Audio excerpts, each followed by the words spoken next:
Okay, first job is we're going to drain the engine oil.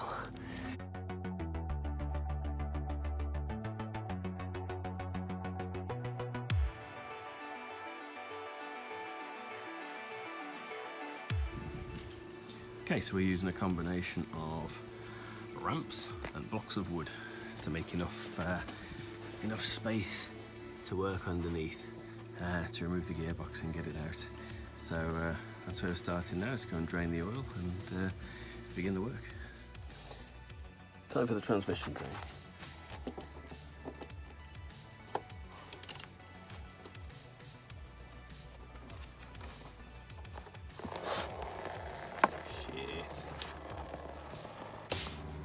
Okay, so I've got about as much space as I could hope to have underneath the car at the moment. And that's about as high as I can possibly get it on my drive, unless I start looking for extra blocks of wood to wedge under it. But it's pretty decent at the minute. First job is to get the exhaust and loads of bits, like the prop shaft, off the back of the gearbox. So, to work. Okay, you've missed a couple of bits here. All of the sort of heat shielding stuff, just a ton of 8mm screws, just whip all that off. And now you can see just here, it's the back of the prop shaft going into the diff. And there's just 3 bolts on here. I don't know if you can quite see, I've just made a little white mark just to line it. Yeah, you can see I've just lined it up just so that when it goes back on again later, it won't be imbalanced, because it will be imbalanced when it went on first time round. So yeah, just getting the rear end of the prop shaft off, then I get the front off, get it out, and then we're ready to start looking at all the bits connected to the actual gearbox. Ready to start getting that out. Okay, so I skip forward a little bit. I've turned my attention to the front of the prop shaft, which is right here. And in order to get to the nuts on the back of the bolts, you have to remove the centre support, which is taking the weight of the back of the transmission, which is why I've put the bottle jack with a block here just to take the weight on the back of the sump here. You won't cause any damage. But anyway, now I have undone this bolt and this bolt, but the top bolt, of course, the prop shaft happens to have stopped with one of the 3 bolts right at the top, and you can't quite get to it.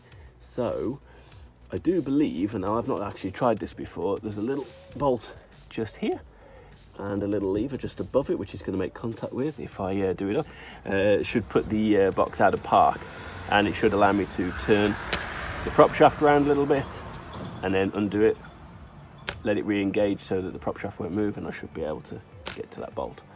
We'll see how that works now.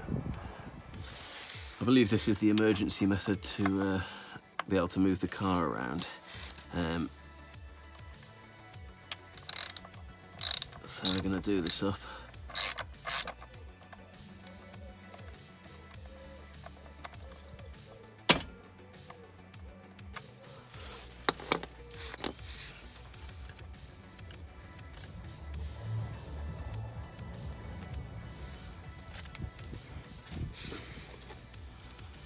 There we go.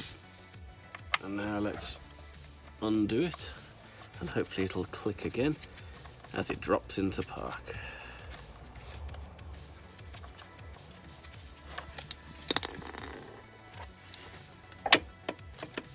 There we go.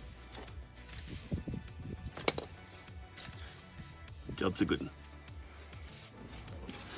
Okay, so just before I get dirty, what happened yesterday was the exhaust came off all in one piece, and the prop shaft came off. So now you can see we've got our transmission tunnel all exposed, and now the attention turns to disconnecting all of the electrical connections and the oil pipes that go into the transmission, and then supporting the transmission and dropping it down onto the deck and getting it out the way.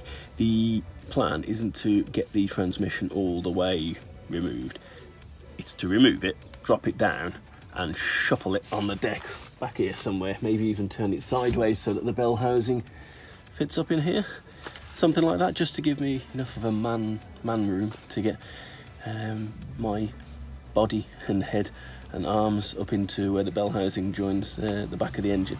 It's my plan anyway.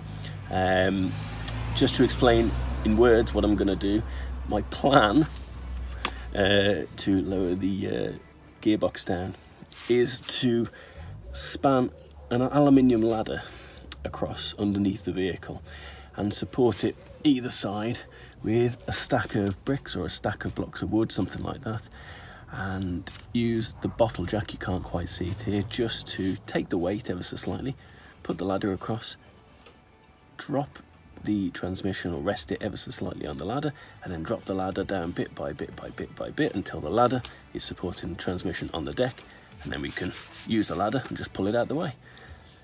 That's really a one-man method. It's my one-man method. That's what I'm going to try, and it might be a complete failure. Don't laugh. We'll just have to see, won't we? So just underneath the gearbox right here, here is where the transmission meets the engine. And I'm looking for where, that's the torque converter, you can just see in there. But I'm looking for where we would unbolt the torque converter, and I'm guessing obviously this will be the starter motor here, so it looks as if we've got to remove the starter motor, and that's going to be our access to get in to unbolt the plate, you know, that joins the flywheel. So let's try and get the starter motor removed and see what we can do. Okay, that is the crank pulley, and I've got my special tool that came in my special kit onto the crank tool, and then you can see our big gaping hole where we've removed the starter motor from. I've brought round the first bolt, and that is the first bolt to undo, connecting the flywheel to the torque converter. So there should be 4 of those. I'm going to undo one, rotate it round again using the crank pulley until we've done all 4, and then we know that the torque converter is disconnected from the flywheel, and then we've got other parts of the gearbox to just unplug, and then on we go. Yeah, I've just removed one of the bolts there. I'm just going to turn the crank a little bit more.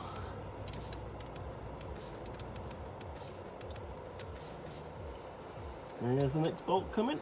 There we go. And we stop there. Just to show you, this is the special tool which you need to get onto the crank to turn it, just to be an extra pain in the ass. Thanks, BMW.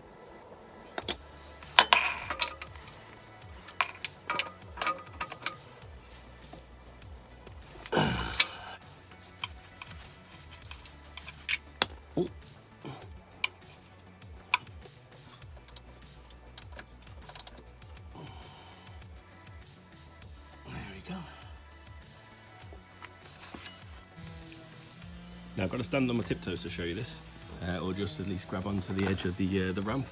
But you can see having the cylinder head off is actually a bit of a benefit, because we can see some of the bolts. We might even access them to undo them from the top rather than from underneath in this situation. So yeah, I just thought I'd point out to you, there's a bit more access than you might think from the top side than necessarily from going underneath. But yeah, anyway, a bit of both, and I'm just assessing what to do. I've unplugged some of the cabling. That's just an earth strap there, and I've tucked it up and out the way a minute now. But there's one giant multi-connector that screws out of there. I've taken off, and I'm just inspecting around the whole gearbox now, looking for all connections of things to take off. I know on previous ZF8HP there's more connections, and I'm not seeing so many on here, so I'm just having a good thorough look around just to make sure that as I try and drop the gearbox out, we've not got things connected that are suddenly going to pull, snap, and cause me more tears and heartache. So anyway, that's where we are. Okay, so the setup I've got is involving actually using 4 jacks at the moment, and we're supporting a platform which is like a working platform. I've got a bottle jack in the middle, which is going to go up to support the weight of the transmission. I will take the bolts out, let the centre bottle jack down, and then the weight will be supported on Mr. Trolley Jack and Mr. Orange Scissor Jack over there, and then the centre safety scissor jack and bottle jack can come out of the way, and both of the outer jacks will let the platform down until we have the working platform on the deck with the transmission, and then we can shuffle it out of the way.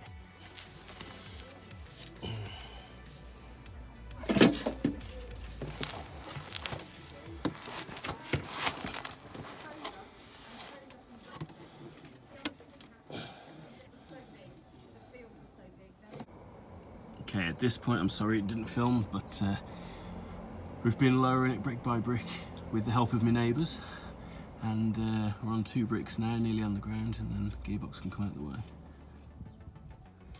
Okay, gearbox is now fully down on the deck as per the plan. There's the torque converter.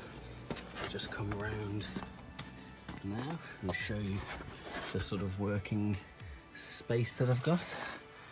Okay, up here is where I should be doing all my work, and there's enough man space here to get up and in and remove that flywheel and get in there and get the timing chain sorted. So that's it really. Off we go.